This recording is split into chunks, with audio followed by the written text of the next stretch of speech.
46 anyos na lalaki natagpo ang patay sa tabi ng isang establisimento sa Bangaldan, Pangasinan. Balitang tinutukan ni Jasmine Gabriel Galban.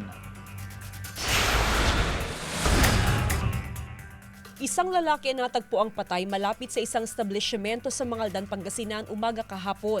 Kinilala ng pulisya ang lalaki na isang 46 anyos at residente ng Barangay Gigilunin. Inakala raw ng saksi na natutulog lang ang biktima.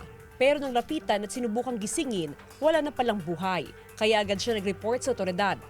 May witness po na nakapagturo o napagsabi na that time po ng morning, ginigising niya po itong tao na to. Kasama niya rin po sa mga nag-grooming around ganun. Pero ito po ay lifeless body na.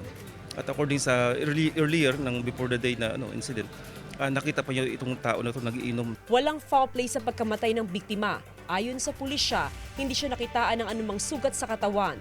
Lumalabas sa sobrang kalasingan ng dahilan ng pagkamatay ng biktima.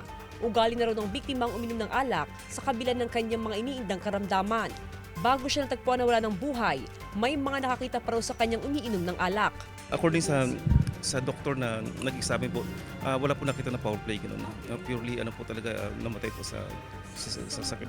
Kumbinsido ang mga naiwang kaanak at mga taong kumupkup sa biktima na walang foul play sa insidente. Pati di doktor ng RHO nandito kahapon. Walang foul. Saka tinanong ko rin kung may foul play para siyempre pag may foul play, siyempre hanapin natin yung hustisya doon. Jasmine Gabriel Galban, One North Central Luzon.